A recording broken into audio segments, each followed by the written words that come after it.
हे guys, welcome back. Devesh Mishra के साथ आपके बीच हाजिर हो चुका हूं नाताजा शिक्षक भर्ती के साथ बिग ब्रेकिंग न्यूज़ के साथ। रिजवान ने जवाब दाखिल किया है। पूरी पीडीएफ का मैं अध्ययन किया मोटा मोटा और प्रमुख मुद्दों को आपके सामने लाया हूं। मैं चाहता हूं आप सभी देखें जो प्रमुख मुद्दों के साथ रिजवान जवाब दाखिल किए हैं। और भाई साहब, इन जवाब को दाखिल करते हुए रिजवान स्टे की मांग किए हैं, चीज़ों को लेकर उठाए हैं प्रमुख मुद्दों को। लेकिन हाँ, बहकाए ज़रूर हैं, लेकिन ये भी कह सकता हूँ बंदा होमवर्क किया है। फिर से कह रहा हूँ, बंदा होमवर्क किया है। हमें कमज़ोर नहीं समझना चाहिए, स्पष्ट कहना चाहता हूँ। एक और पिटीशन फाइल हुई है उनकी तरफ से, स्टे की मांग कर रहे हैं। जवाबी कार्रवाई के लिए पूरी तरीके से तैयार हैं। पूरा मुद्दा आपके सामने लाया हूँ, मोटा मोटा कहना चाहता हूँ, सुनाना चाहता हूँ। ज़रूर देखें, हर कोई देखना अति आवश्यक है क्योंकि हर कोई प्रतिभागी है। आज का दिन जो है सुनवाई सूचना के लिए बहुत ही अहम होगा। क्यों अहम होगा उसको भी बताऊंगा। नूतन ठाकुर पहुंची हाई कोर्ट। परीक्षा की सीबीआई जांच व निरस्त की मांग को लेकर राजनीति शुरू हो चुकी है। लखनऊ और प्रयागराज हाईकोर्ट वैकेशन की छुट्टियों में इतने जज बैठेंगे जो आपको दिखाना चाहता हूं। चलिए शुरुआत करते हैं। एक तो सबसे पहले यही देख लें, रिजवान अपने सिलेक्शन प्रोसीजर में जो जवाब देते हैं कि सरकार इस सिलेक्शन प्रोसीजर के तहत जो है सिलेक्शन कर रही है। और 5वां पॉइंट असिस्टेंट टीचर का जो मानक है जानते हैं, उसका 60% लिया जा रहा है। तो बताना चाहता हूँ यहाँ ये भाई साहब 10% कर देते हैं। जबकि 20वां संशोधन साफ 1981 शिक्षा नियमावली के 20वां संशोधन ये कहता है ATRE का 60% हम लेंगे। और स्पष्ट तरीके से नियमावली कहती है, फिर भी ये गुमराह करते हैं कोर्ट को। पता नहीं इनके ऊपर जुर्माना लगना है या फिर मिसअंडरस्टैंडिंग की वजह से ये ऐसा कर देते हैं। चलिए पूरी कहानी बताऊंगा। ये तो मैं देख रहा हूँ सोशल साइट्स पर लगातार चीज़ें चल रही हैं। प्रमुख बिंदु हैं जो जवाब में दाखिल किए हैं। सबसे पहला सिलेक्शन प्रोसीजर जो आपको मैं दिखाया, कहाँ गलती की है रिजवान। भारांक को भी उठाए हैं अपने जवाब में, किस तरीके से हमें भारांक मिल रहा है और कब मिल रहा है, सरकार किस प्रकार से हमें दे रही है। ठीक है, 68,530-33 का भी मुद्दा उठाते हैं, 40-45 का भी मुद्दा उठाते हैं, लेकिन साफ 30-33 को घेरते हैं 68,500 में। और ये अच्छे तरीके से बताते हैं कि भैया दोनों भर्ती एक ही है, होमोजीनियस के साथ हमारे साथ ट्रीट करना चाहिए। जैसे 68,500 में लोगों को मिला है उसी प्रकार से हमें मिले। क्यों दो शिक्षा मित्रों को अलग अलग तरीके से ट्रीट किया जा रहा है सरकार की तरफ से? हमें भी पूरा फ़ायदा मिले, एक ही तरह जो ट्रीट किया जाना चाहिए सरकार की तरफ से। इन सब चीज़ों को उठाते हैं और सरकार को घेरते हैं। जियो का मुद्दा उठाते हैं क्योंकि 24 घंटे बाद जो है पासिंग मार्क लगाया जाता है सरकार की तरफ से 40-45। इस मुद्दे को जानते हैं, इसी पर तो लड़ाई छिड़ी हुई है और हमें इतनी तैयारियों के साथ जाना है। फिलहाल डबल बेंच का हमारा ऑर्डर है, रामबाण है, अध्यादेश है, लेकिन स्पष्ट करना चाहिए कि 24 घंटे बाद हमें इसलिए जारी करना था क्योंकि एक दिन पहले ऑफलाइन फॉर्म भी निर्गत कराया गया है, ऑफलाइन एडमिट कार्ड निर्गत कराया गया है। 24 घंटा पहले ऑफलाइन फॉर्म लिया गया है, उसकी कॉपी मेरे पास है। जियो का मुद्दा जो लेकर घिर रहे हैं और स्पष्ट तरीके से फिलहाल बहुत सारे ऐसे ऑर्डर हैं जो स्पष्ट करते हैं ये सत्य है, वो भी हमारी नियमावली में भी है, नो डाउट। इस पर मैं नहीं बहस करना चाहता, फटाफट उठाना चाहता हूँ। चयन सूची 67,867 को मुद्दा बनाकर उठाते हैं। क्यों? बीएड को तो बहुत ज़्यादा घेरते हैं। कारण ये है, चयन सूची इसलिए उठाते हैं क्योंकि बीएड ये कह रहे हैं कि अभी ट्रेंड नहीं है, अभी तो 6 महीने ब्रिज कोर्स करेगा। तो 67,867 की जो सूची बनी है उसमें बीएड को क्यों सिलेक्शन दे देते हैं, जबकि बीएड तो अभी ब्रिज कोर्स करेगा। और अगर सिलेक्शन दे देते हैं, जब बीएड प्राइमरी विद्यालय से बाहर जाएगा, ट्रेनिंग करने, ब्रिज कोर्स करने जाएगा, तो सीट उसकी वैकेंट हो जाएगी, तो फिर डिस्टर्ब हो जाएगा, बच्चे पढ़ेंगे कैसे? इन सब चीज़ों के मुद्दा बनाकर उठाते हैं। बीएड का मुद्दा तो जमकर उठाए हैं। कोई शिक्षा मित्र अध्यापक नहीं है, इसका जवाब भी ये देते हैं क्योंकि सरकार अपने जवाब में ये दाखिल किए हैं। 51,112 सीट जमकर उठाए हैं कि ये हमारे लिए नहीं है, ये रिक्रूटमेंट में ऐड नहीं है। रिजवान कह रहे हैं ये रिक्रूटमेंट में ऐड नहीं है, हमारे लिए नहीं है, ये भविष्य में बीएड स्पेशल के लिए ये लोग रखे हैं। ठीक है, ये बात स्पष्ट करते हैं अपने जवाब दाखिल में। उत्तर कुंजी का मुद्दा तो जमकर उठाए हैं, कह रहे हैं सिंगल बेंच ने स्टे का ऑर्डर दिया है, यूजीसी को नॉमिनेट किए हैं, ये लोग डबल बेंच पहुँचे आनन फानन में, वहाँ ऐसा लागू करवाते हैं। इस प्रकार से इतनी सारी खामियां हैं इस भर्ती में, ये कह रहे हैं। बीएड पर तो जमकर बोलते हैं।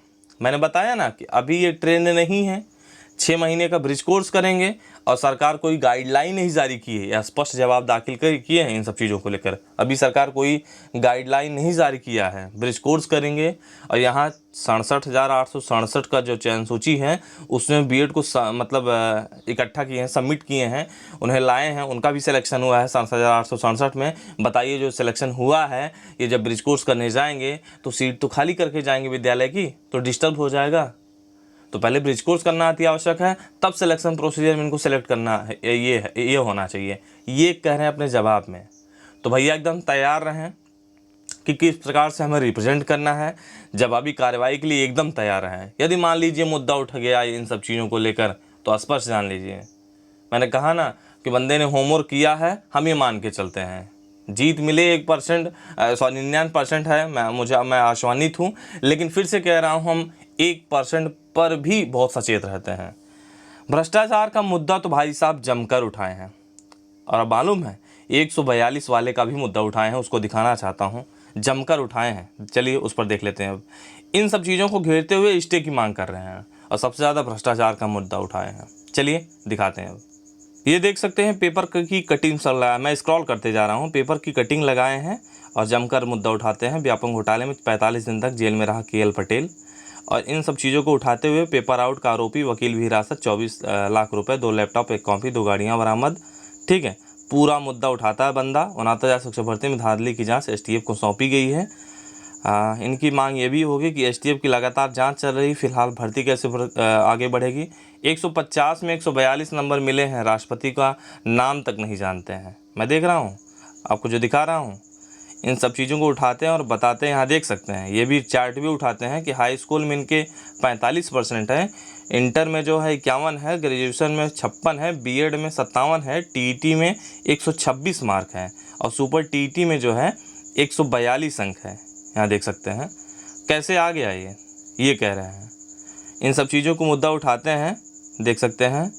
फ़िलहाल अब कैसे हाई कोर्ट ट्रीट करेगा, हम कैसे जवाबी कार्रवाई करेंगे, ये ईश्वर जानते हैं। लेकिन मैं कह रहा हूँ एकदम तैयार रहें। ये इनका होमवर्क का अब तक का रहा है, अब देखना दिलचस्प होगा। मैंने कहा कि सुनवाई की सूचना के लिए आज का दिन बहुत महत्वपूर्ण है। मालूम है क्या है? अब जानते हैं अब तक की डेट नहीं लग पाई है। 19 तारीख की कॉज लिस्ट आई है देर रात को, देर शाम को, तभी भी नहीं उसमें हमारा लगा हुआ है। लेकिन यूयू ललित सर 19 तारीख को बैठ रहे हैं। अब 19 तारीख की सप्लीमेंट्री जो है देर रात तक आती है, सप्लीमेंट्री कॉज लिस्ट जो है देर रात तक आएगी। अब उसमें मैं पूरी तरीके से आश्वस्त हूँ कि हमारा नंबर होगा। SCRT प्राप्त सूचना के आधार पर इस बात को लेकर आश्वस्त किया गया है 19 तारीख की जो सप्लीमेंट्री लिस्ट आने वाली है उसमें हमारा नंबर होगा। तो आज का दिन बड़ा अहम होगा, और शायद देर शाम या देर रात तक आता है, नो डाउट। ठीक है, SCRT की तरफ से ये आश्वस्त किया गया। अब देखना दिलचस्प होगा क्या होगा। यहाँ देख सकते हैं उन्हीं की तरफ से अखिल त्रिपाठी एंड अदर्स के नाम से पिटीशन फाइल किया गया है। उत्तर प्रदेश सरकार को पार्टी बनाया गया है और ये भी स्टे की मांग कर रहे हैं। ठीक है, अब देखना दिलचस्प होगा हम स्टे की मांग को किस तरीके से अलाउ करवाते हैं, ये सरकार का काम है। अब होमवर्क तो हमें भैया अच्छे से करके आना है। और यहाँ देख सकते हैं नूतन ठाकुर अपने अमिताभ सर की वाइफ हैं, आप की वर्कर हैं, आप पार्टी जानते होंगे, एडवोकेट भी हैं, और इसी का फ़ायदा उठाते हुए यहाँ देख सकते हैं 69,000 शिक्षक भर्ती में आज बलरामपुर के अजय ओझा व रायबरेली के उदयवान चौधरी की CBI जांच व परीक्षा निरस्त करने हेतु याचिका पूरी तरीके से तैयार कर ली है। अपना फीस हमने नहीं लिया है, फाइलिंग में उनके पैसे ज़रूर लगें। कल मुकदमा फाइल करूँगी, मामले में न्याय दिलाने की पूरी कोशिश करूँगी। परीक्षा निरस्त कब होती मालूम है? एक है ना कि सत्येंद्र बनाम आंध्र प्रदेश का जो ऑर्डर है उसमें साफ साफ यह है कहा गया है 10% धांधली दिखनी चाहिए परीक्षा में। सत्येंद्र नाम है शायद, सत्येंद्र बनाम आंध्र प्रदेश, उसमें उस ऑर्डर में साफ साफ ये दिखता है कि 10% धांधली दिखनी चाहिए। तो निरस्त होने की बात ही नहीं है। मैं चाहता हूँ CBI जाँच करवाएँ, STF की जाँच करवाएँ, पकड़े जाएँ, उसके पक्ष में हूँ, लो मेरिट के एकदम पक्ष में हूँ मैं। 22,000 सीटें जुड़ें, 15,000, 20,000, 5,500 जितने भी लोग हैं पकड़े जाएं, बाहर निकाले जाएं। ऐसा कुछ होता है तो बहुत ही शानदार हो जाता है। फिलहाल चलिए आगे देखते हैं हम। अब यहाँ देख सकते हैं लखनऊ बेंच का समर वैकेशन की लिस्ट आई है, कितने जज बैठेंगे। 22 तारीख को कोर्ट बंद हो रहा है। तो यहाँ देख सकते हैं, मुझे लगता है जो जज बैठ रहे हैं ऐसा देखने को मिलता है। अभी 69,000 में जितने भी पिटीशन फाइल हुए हैं ऐसा लगेगा कि शायद सुनवाई होगी समर वैकेशन में। एक एक नई चीज़ें निकल के आएंगी। जो चीज़ों को मैं लेकर डरता हूँ, हर दिन कुछ नया हो रहा है। यहाँ देख सकते हैं राजन राय सर, नरेंद्र कुमार जौहरी सर बैठ रहे हैं। ठीक है। आलोक माथुर सर बैठ रहे हैं, सौरभ लवानिया सर बैठ रहे हैं, जसप्रीत सर बैठ रहे हैं, ठीक है, राजीव सिंह सर बैठ रहे हैं। ये लखनऊ बेंच में बैठ रहे हैं, समर वैकेशन की बेंच है भाई साहब। उसके बाद इसी प्रकार से जो है अगर देखा जाए, ये इलाहाबाद की बेंच होगी जो आपको दिखा रहा हूँ, इलाहाबाद की बेंच होगी। थोड़ा सा नीचे से स्क्रॉल करना पड़ रहा है, यहाँ से अगर दिखाने का प्रयास करूँ, ये सब इलाहाबाद की बेंच होगी, ठीक है, देख सकते हैं। इलाहाबाद की बेंच होगी समर वैकेशन की 22 से 26 तारीख की, ठीक है। तो या चाहे तो स्क्रीनशॉट कर सकते हैं। इलाहाबाद बेंच में ज़्यादा से ज़्यादा जज बैठ रहे हैं, तो देखने को मिल पा रहा है। अभी खेल ख़त्म नहीं हुआ है, यहाँ भी डेली की डेली सुनवाई लग सकती है समर वैकेशन में, क्योंकि न्याय का दरवाज़ा जो है हमेशा खुला ही रहता है ना, और उसका दुरुपयोग किया जा रहा है 69,000 में। दुरुपयोग मतलब समझते हैं हर कोई पहुंच रहा है कि भैया हमें न्याय चाहिए, हमें न्याय चाहिए, छोटी छोटी चीज़ों को लेकर। 1,46,60 पास हुए, हर कोई चाहता है कि हमें नौकरी मिले। बाकी मुझे नहीं पता किसको मिलेगी किसको नहीं मिलेगी, न्याय दिलाने का काम जज साहब को है। मैं जानता हूं जब किसी का हित प्रभावित होता है तो न्याय ज़रूर मांगने जाता है न्यायालय के दरवाजे पर।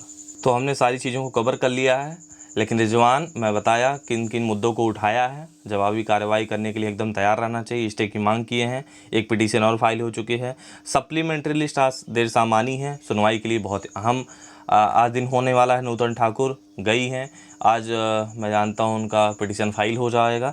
लखनऊ प्रयागराज का मैं दिखा दिया कौन कौन जज साहब समर वैकेशन की छुट्टियों में बैठ रहे हैं। अब देखना दिलचस्प होगा आगे किन किन चीज़ों को लेकर सुनवाई होनी है। चलते हैं, बाय बाय।